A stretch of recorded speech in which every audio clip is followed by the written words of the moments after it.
Hello, everyone. I'm so excited to be back today with my dear friend and astrologer and spiritual advisor, Eileen Mello. And we are here today to dive in more with the I Ching. Oh, that was the coins.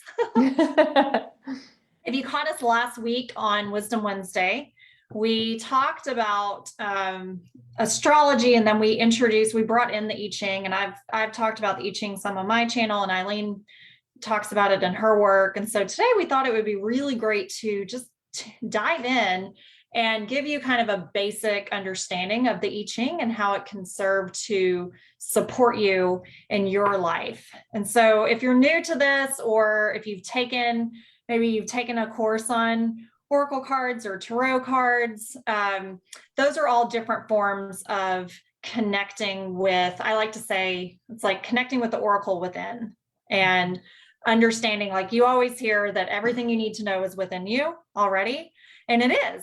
And so we use these tools to support our spiritual practices to really connect to that part of us that already knows. And so it's like that mirror reflecting back to you what you already know inside. So that is where we're going to dive in today. So I'm so excited. And if you have any questions throughout, drop them in the comments, whether you're watching live right now or catching the replay, and we will be happy to answer them for you. So, all right, Eileen, I'm going to turn it over to you and have you share with us a little more about you, and also just the I Ching and how it's served as a practice and tool for you, rather, over the years in your life. Yeah, right on. Thanks, Robin. So for those of you who don't know me yet, my name is Eileen.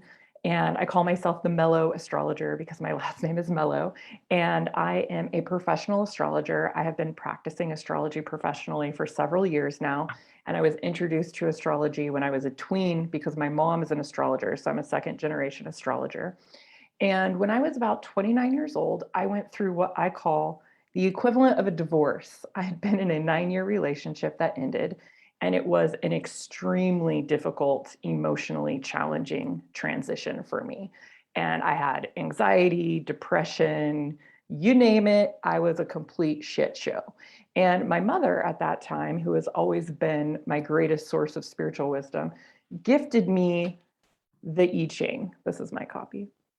I've had this since I was 29. Okay. And I started using it kind of out of desperation, if I'm honest, because things were so unstable in my life. And I found that this book actually gives you the answers to some of the most fundamental questions that we have about life. And it's like the things that you don't understand about life and how life is, like the nature of reality, all of these things. The I Ching has this way of putting everything into perspective. And so it is, like Robin said, the ultimate or the original oracle, because it's getting to the heart of how we behave and interact in life. So it's not just touching on what particular issue is at hand that you're consulting the I Ching for. Like in my case, it was helping me get through this major transition in my life, but it was helping me see how was I conducting myself as I moved through certain situations in life, right? So it helps you hone in on your integrity, to be aware of different patterns that you're playing out in your life, and to really refine who you are as a person and how you come to your spiritual practice. Spiritual practice is one of these words that we throw out a lot, but we don't define often. And you all will see that I'm really big on defining words. So I think spiritual practice has a different definition for different people, but for me, it is a time that I set aside specifically to help connect with the divine, with God. So my practice is, how can I clear out the waste inside? How can I not silence, but turn down the mental chatter so that I'm better able to align with divine and to hear my own intuition. I love what Robin says about the oracle being a reflection of what's on the inside. That's so true. It's not like the oracle is giving you an answer that you can't actually find for yourself. It's that we're so overwhelmed in life and we're thinking. The monkey mind has taken control so often that we need the oracle to help us hone in on what we already know to be true. Right? Yeah. Robin, And do you want to add anything? yeah. And one thing I respect about the I Ching and what I teach, so I teach an intro to Oracle cards course. And in the course, I talk about the mirror and everything, but I also say like when it's a good time in your spiritual practice to consult the Oracle and when it's not the time. And a lot of times it's like when we're seeking and we're stirring and we're confused about something, and it's like, I just have to know the answer. And so then we're ultimately giving our power away to something else. And then the answers that come up can often confuse us even more. And what I respect about the I Ching is anytime I'm in that space, it kind of takes you back to a behavioral sense in a way where you're kind of checking in with yourself. And like you said, are you in integrity with yourself? And so sometimes it will say like, I'll get a message and it will just be like, okay, you need to take a pause right now and rest and just like not take any action. And I think that includes like seeking outside, like looking around for answers. And so that's one of the things I really respect about the I Ching. It's just it's very practical for something that's been around for centuries. It's very practical and it kind of just grows with the times. Yeah. So the I Ching, that's a good segue to talk about what the I Ching actually is. And so Robin, you said when we were chatting before we went live, like it's a book and yet it's not a book, something to this effect, right? And it is. So it's a book and it is comprised of 64 what they call hexagrams. And a hexagram is, you receive a hexagram based on, this is how you use the divination. You're throwing a hexagram. So you use 3 coins and you throw them. Yes, just any coins you have. I actually use euros from when I was in Europe because it makes me happy to be reminded of having lived in Europe, so that I keep my 3 little euros set aside. And you throw the coins, 3 coins, you throw all 3, 6 different times. And each coin has a different value. So heads have the value of 3 and tails has the value of 2. And you add up the 3 coins and you get a line. And then you do it again and you get a second line, you do it again, you get a third line. And that's your bottom hexagram. And then you repeat this 3 more times and you get the hexagram at the top, so that you have 2 different hexagrams. And then there's a chart in the book that shows you what your top hexagram is and your bottom hexagram. And I'm actually going to read to you how it's divided up, because this is important. The hexagrams are named heaven, thunder, water, mountain, earth, wind, fire, and lake. And as you start doing the I Ching more and more, you find that each hexagram has a certain quality to it. So thunder, for example, or fire tend to be about having a little bit more intensity or even drama. I mean, the I Ching wouldn't use this word, but whereas like water is more emotionally based and mountain is more about being still and listening within, right? So there's these different qualities of how we move through life based on which hexagram you've thrown. This is an ancient Chinese divination tool. You can see it's written with an I, but it's pronounced with an E. And I have studied I have actual academic degrees in religion and philosophy and women's studies, but I've never studied the I Ching from an academic perspective. I've only just studied it at home at my kitchen table or in my living room, but I've been doing it for 10 years. So I just want to give that context. And the only translation of the I Ching that I've ever used is Brian Brown Walker's. So I totally recommend this book. And we'll put like an Amazon link or something. Look for the different author. covers, but the same. And I just want to, because I love my semantics, Robin, I'm just going to say that it's a translation and not like an original writing, right? Like Brian has translated this text and there are many different translations. I use this one because it was the one that was given to me, but I also find it to be just absolutely amazing. So would you add anything to that, Robin? Did I do an adequate job there, like describing what it is? Yeah. So the I Ching is not meant, you're not meant to ask the I Ching a yes or no question. It is, you know, right here, the subtitle is A Guide to Life's Turning Points. So you're meant to approach it with, hey, I'm having this situation, or I'm in this transition. What is my guidance for how to navigate through this moment in time?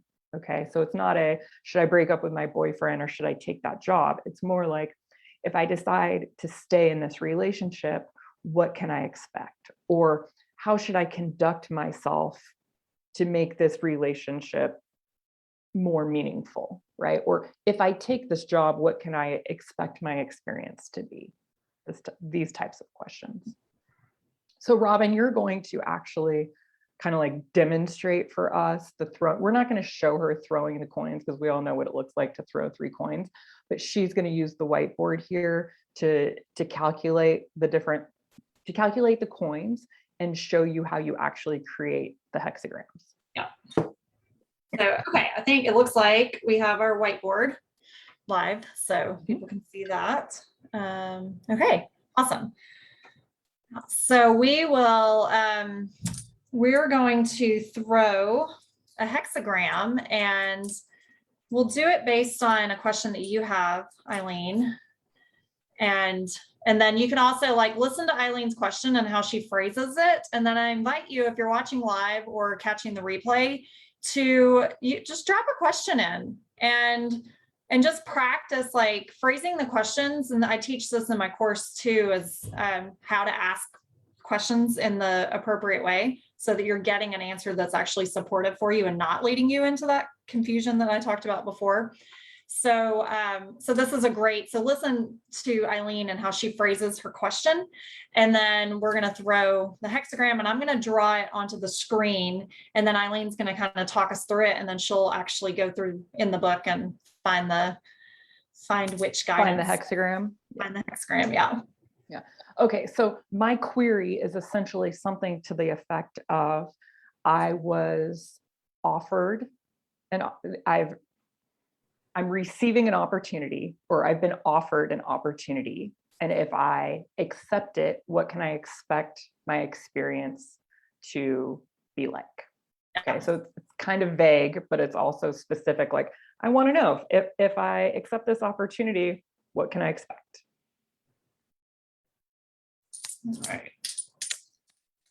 So, okay, so as we go through, so I'm going to draw the lines and I'll draw the number and then you can just kind of talk through. Sure. Yeah. So what Robin's doing is she's going to throw 3 coins 6 times. So the first time she's thrown it, we're calculating the coins. So, and this is explained in the book. So it's not like you're going to need to rewatch this video to understand this if you decide to purchase the book and practice the I Ching. So the first line that she has drawn is a solid line. It's number 9. So heads have a value of 3. So she obviously threw 3 heads. Is that correct, Robin? Yeah. And so the number 9 has a solid line. So she's gotten 2 9s. Ooh, exciting, because now people are going to see what the changing lines are. So that's good. Yeah. So 2 lines, or excuse me, 2 9s. And like I said, 9s are a solid line. We have solid lines and broken lines. That's how it's explained. Ooh, is that a 7 or a 9? It's a 7. Whoops. It's a 7. Okay. So it's a little more, let me space it out a little. Yeah. So 7 is an unbroken line. So she put, what were the values, like 2 tails and a head? 2 tails and a head. Yeah. Right. Okay. So again, heads have a value of 3, tails have a value of 2. So when you're throwing 3 coins, you're only ever going to get the value 6, 7, 8, or 9, right? Those are the values you're going to get. So here she's thrown 2 tails and a heads for the number 7. So 7s and 9s are unbroken lines. And this is the hexagram heaven. Let me double check that to make sure I'm right. Yes, heaven. 3 solid lines. All right. So now we're going to go and actually I'm going to I'll just leave it where it is. I'm going to let my OCD deal with. Yeah, we're not perfectionists today. We're not perfectionists. Okay. Okay. So I'm starting now the second hexagram to see that section. So again, I got 2 tails and a head. So that is 7 again. Okay. And so each time I like to, when I tune in and I ground myself, and especially if I'm pulling for somebody else too. So I'll ground myself and ask for the guidance for the highest good of myself if I'm pulling for me or for the person. And then I ask if I'm pulling for someone else, I ask that I just be a conduit or a channel for, and like I always ask, just say a little prayer beforehand. And so that it's like Eileen's energy and not my own biases or anything like that. Lovely. This was so interesting. I'm like, another 7. Another 7. Okay. And this is where I started to get nervous because I know the I Ching so well that I'm like, ooh, this is either going to be heaven or it's going to be breakthrough, right? So I know like the different hexagrams that we're going to get here. So now they can actually see there's a different line. So this time I got 8. Mm-hmm. So there's going to be 2 lines. So you see there's a broken line this time. Mm-hmm. And did you get 2 heads and a tails? Yeah, I did. Yes. Right. Because 8. So I guess the only way to get an 8 is 2 heads and a tails. So 2 heads, again, each is the value of 3. So that's 6 plus a value of 2, the tails, and she has an 8. Okay. So then we're looking at, there's actually a page in the I Ching. It's where you identify. Can you see that, Robin? Yes. And you're small because you're a little square right now, but we can, you're essentially, it gives you a graph. There's the upper hexagram. Will you just circle the upper hexagram, Robin, for us so it's more obvious? Thank you, darling. And then there is a lower hexagram. So Robin is circling the upper one, kind of obvious, but just so it's very clear. Yeah. So the upper hexagram that she drew is lake. I like lake. Lake tends to be a softer hexagram. Wow, look at you getting all fancy with the whiteboard. Right on. And then the bottom hexagram is heaven. And the I Ching, so remember what I was saying about how this is a book of 64 different hexagrams. So what I'm looking at is what specific hexagram is created with the combination of the upper and the lower. And that is number 43, which is breakthrough. Robin, do you want to read breakthrough or do you want me to read it? I'll read it so you can listen for yourself. Yeah, and we'll see. Okay. And so whenever you pull it in the book, it has the hexagram again, so you can see it. And then there's always like a little token at the front. And so I'm going to read the text first, and then I'll let you share or do you want to why don't you go ahead and share what the changing lines are? Because we'll read for the first and second lines. We're going to read additional. Yeah. Go ahead and read this, and then yes, I'll explain the changing lines. Okay, so 43 is breakthrough resoluteness. A breakthrough, do not be drawn back into bad habits. The arrival of the hexagram Kauai indicates that a long-awaited change is at hand. A difficulty that has oppressed you over a long period is now about to dissolve. It is important to respond in a proper way. There is a temptation on obtaining relief to fall into the traps of the ego, pride at having dispersed the trouble, self-righteousness about having triumphed through correctness, anger at one who we think was the source of the problem, or a desire to remain free of all difficulty in the future. None of these responses is appropriate to the situation at hand. What is needed now is resoluteness, a firm commitment to continuing the battle for good and to the self-examination that makes all good things possible. This is not a time to lapse back into negative mental habits and enjoy the vacation provided by the breakthrough. Do not rest on your laurels, but push forward, deepening your inner strength and your resistance to the influence of inferiors, both in yourself and others. Strengthen those around you by setting an example of self-improvement and self-correction. Great progress and good fortune are available now to one who makes proper use of the opening. Ooh, I love breakthrough. 43. It's such a beautiful one in terms of, you'll see as you folks start practicing this, that there are some that you don't want. You just don't want. You get them and you're like, oh, just like any oracle. There are some that are far prettier, softer, gentler, more positive. And then there are those that are like, not for you, like not for you. And the I Ching, if you're familiar with Chinese culture, there is, I don't mean this in a negative way, but there is a very like direct, almost harsh way of speaking. And so the I Ching can actually be a little bit harsh. Like you read it and you're just like, oh, it's not the warm and fuzzy California vibe that you get from like new age stuff. You know, it is like, nah, we're keeping it real right now. Like it's not fucking around with you, the I Ching. Okay. So, and that's why we use it, because it's refining our person. It's leading us to act with correctness.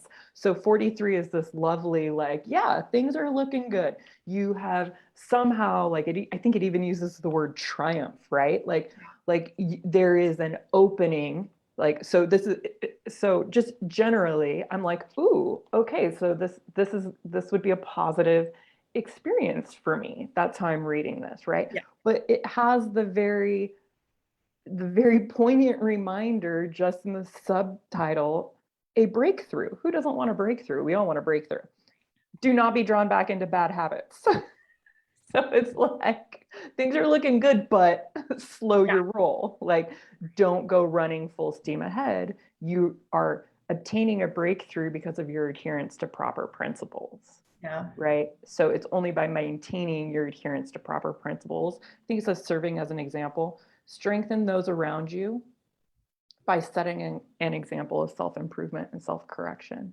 Yeah. So the I Ching is really big on leading by example, and that if you want to change a situation or have an effect in a particular area of your life, you do that first and foremost by being your best self. Yeah. Not by actually taking action. And the reminder that it's always the sage that gives you your strength. So anytime you make progress in life, it is the sage who made that progress possible for you. Right. And your allegiance to the sage. It's not you, it's not your measly little ego. Don't let your ego take credit for that. Okay. So that's what I love about this particular message is that, because I pulled it for myself recently because I was making progress on something that I've been dealing with, and I was like feeling really good, and then I checked in, and then I got this, and I was like, oh, it's such a humbling passage. Yeah. Because it was reminding me, I got in my ego because I was starting to celebrate, and the whole like part about the vacation, it's like, and it was like, nope, okay. So it kind of brings us down back to back to our own humanity, I think. Yes. Yeah. And it's not saying don't celebrate. It's saying just remember the source of your inspiration, right? Don't take credit for something that you didn't actually create for yourself. But it's also saying you did create it for yourself. You created it through your allegiance to the sage and proper principles, right? So it's one of these paradoxical spiritual teachings. And I'm just going to point out one more thing. What is needed now is resoluteness, a firm commitment to continuing. This is where the harsh language, or not the harsh, but the like sharp language comes in.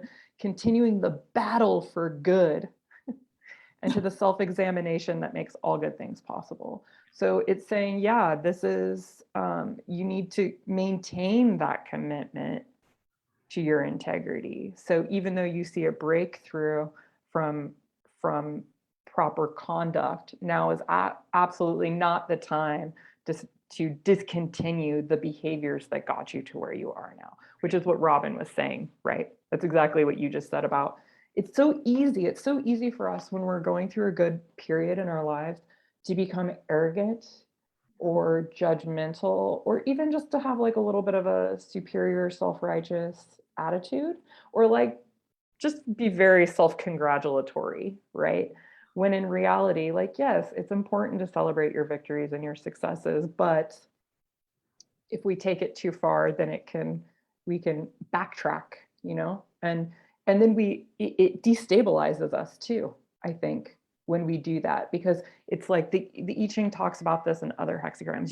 Your energy like goes a little, what word, do you remember what word it is, Robin? It's almost like wild, like your energy expands, and then then you're more impulsive, right? Yeah. In these moments. Like you said, you're not grounded. You said something to that effect. Yeah. So this, again, this is all, how do you get, what was the hexagram that you pulled the first time you did the I Ching for your Wisdom Wednesdays? It was, I want to say it was like 44. It was the one about the I Ching and It wasn't Youthful Folly, was it? Yes, it was. Yeah. Yeah. Okay. So it's number 4. And it says, yeah, I'm going to read this sentence from it because this explains so adequately why you want to use the I Ching. So the I Ching teaches us not how to get from A to Z, but how to get from A to B, then from B to C, then from C to D. The sage travels step by step, dealing always with what is immediately at hand and bringing complete focus and concentration to the moment. Yeah. Right. And that is the beautiful reminder there, because so often we want to go A to Z. And it's taking those small steps. It's like, okay, here's A to B, then B to C, then C to D.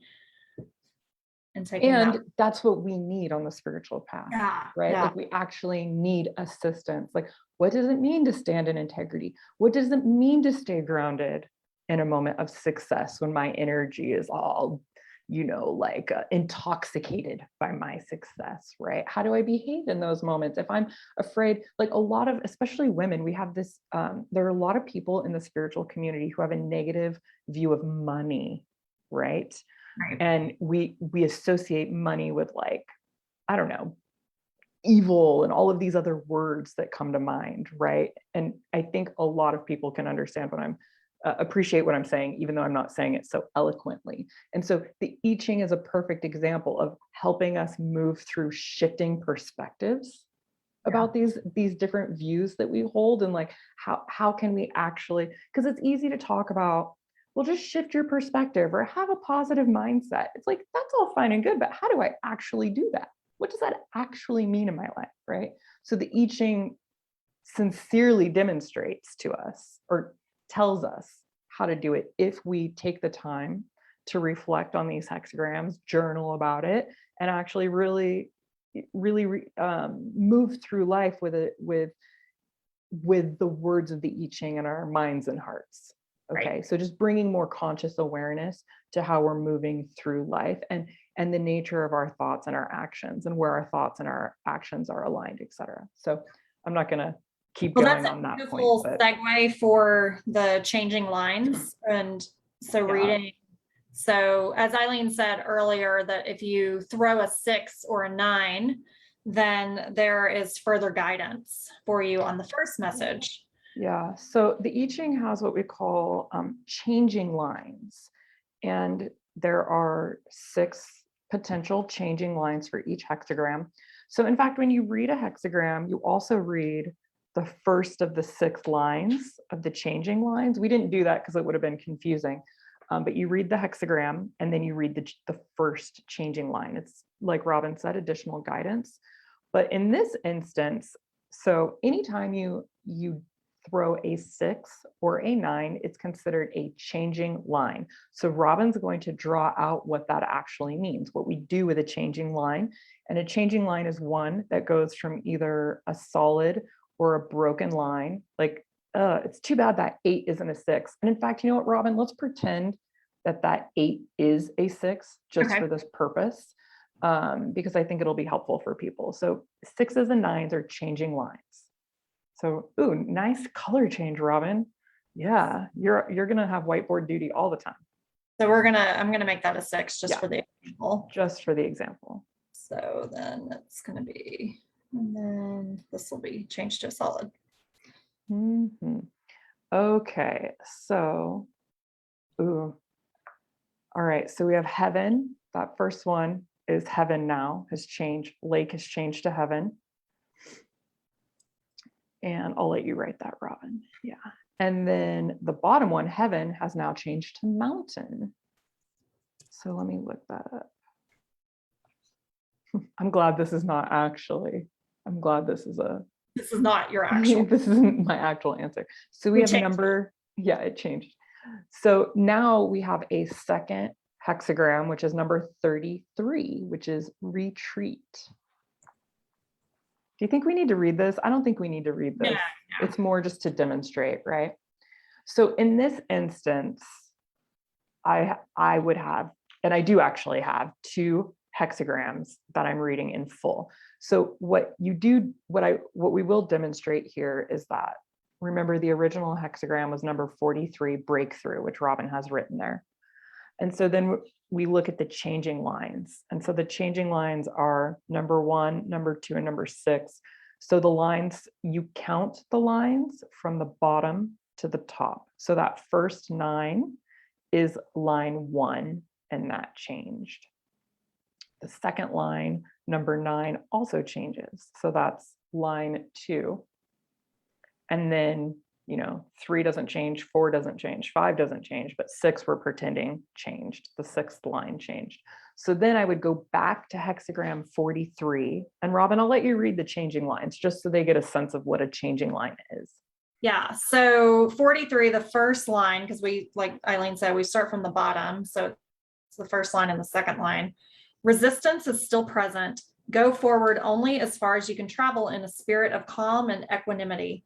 Ignore demands of the ego to triumph or resolve everything at once. Okay, read number 2. And number 2 is remain watchful for unanticipated dangers at all times. Thus, you are never surprised and can greet any event with poise and readiness. Now, see, that's very apt for the question that I had, because I am consulting the I Ching because I do actually have a concern. Yeah. I have a concern. And so this is telling me, remain watchful. Like, your concerns are valid. It's confirming my concern that, in fact, I should be cognizant of anything that could potentially go wrong, right? It doesn't tell me not to, it doesn't say like stop. It would actually tell me if it was like danger, danger, beware, do not do this. That's the I Ching that would have been pulled. So it's saying this is okay. This is overall positive situation, but you're going to get the best results if you remain mindful of what could potentially go wrong and don't just assume that everything's hunky-dory. That just aged me. Okay. And then sound like my mother, and then who I love. And so now we're going to, Robin, if you don't mind reading that 6th line. Yeah. That would be 6. The situation seems resolved, but may not be. Only a steady devotion to correct behavior brings the desired completion. Yeah, so y'all get the idea of like what additional advice the changing lines give. Do you mind reading that last one again? Because that's like really juicy. Like it's very specific, right?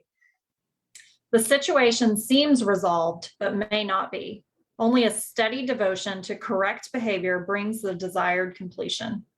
Right. So you can see then how this oracle is different than others, because it's not only giving you advice about the energy of this situation, but it's telling you, if you want it to be completed, this is what you got to do.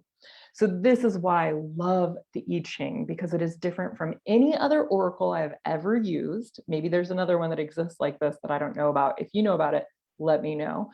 But it's actually telling me what to do, how to behave, how I can, like I said, refine my inner person so that I can achieve the results that I want in life, so that I can have a happier, more graceful experience of life. And I don't know if y'all have noticed, but like,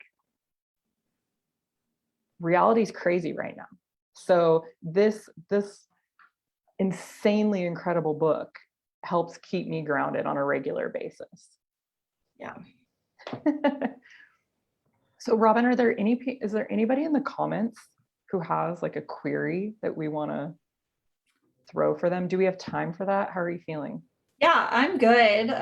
So if anybody watching live, or even if you're catching the replay and you have a question, drop it in and we'll pull a hexagram for you so you can receive some guidance. But anybody watching live, if you have a question, type it in right now.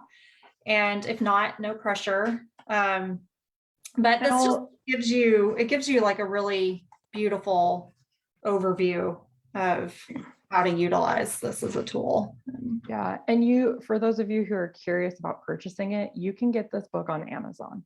Yeah. Okay, we'll drop the link. We'll drop the link in the comments as well. So I'm going to the live. No comments. That's okay. Okay. Well, there you go. That's an overview of how you throw a hexagram from the I Ching and how you consult the I Ching. Do you want to add anything, Robin?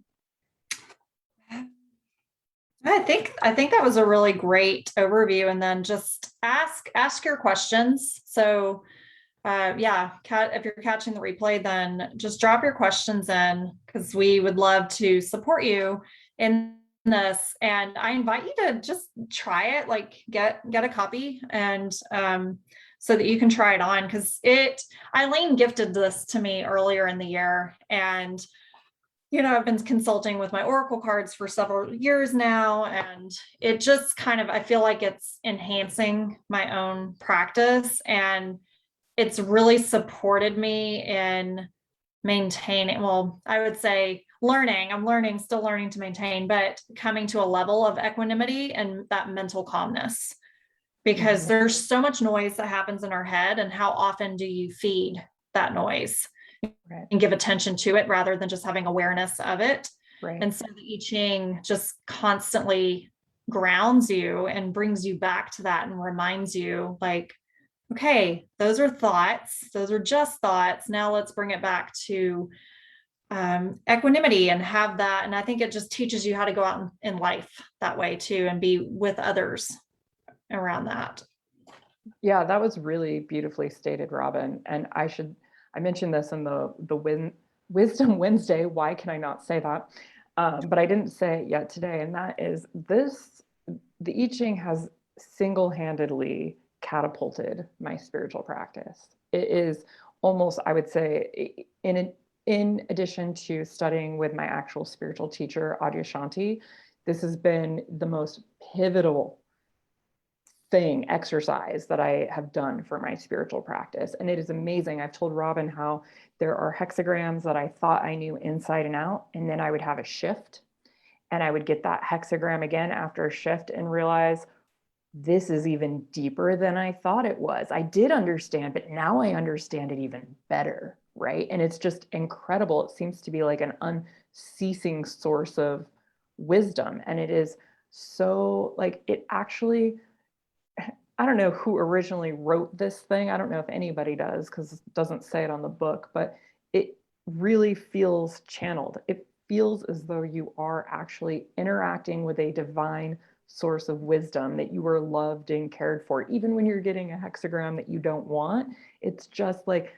we always laugh and say, like, your best friend is the one that tells you the truth, right? And even when we don't want to hear it, and that's the I Ching. So even when you're getting a hexagram that you're like, oh man, really? Like, oh man, because I know them, I know what those are now. And I'm always like waiting for that last line that I'm throwing. Is it going to be this one or this one? And even when you get those, you still feel like, I just know this is true. This is true. This is fundamental, universal truth that can't be argued.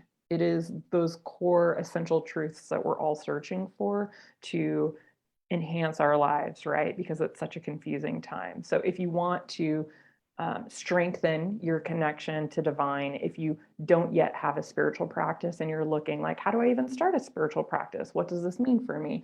I 100% recommend the I Ching. Yeah, it's pivotal. I'll conclude with that. I love that. Great. Well, yeah, so that is an overview today. I know it was a lot. It was very in depth, but I invite you to take your time with it and type in the comments if you have any questions around it, and Eileen and I will be back with more. So stay tuned for what's to come there. But yeah, let us know if you have any questions. And if you're interested in just diving in a little deeper, and you're really wanting to get to know yourself on that level, then reach out to either of us. Eileen has some phenomenal astrological consultations where you can really get to know yourself with the astrology and your chart, and how it really supports you in your everyday life. And then I can connect with you and support on the intuitive side and oracle side and guidance in that way. So reach out to either of us if we can help you in any way. And thanks for tuning in. Yeah. Thank you. Love you, Robin. Love you all too.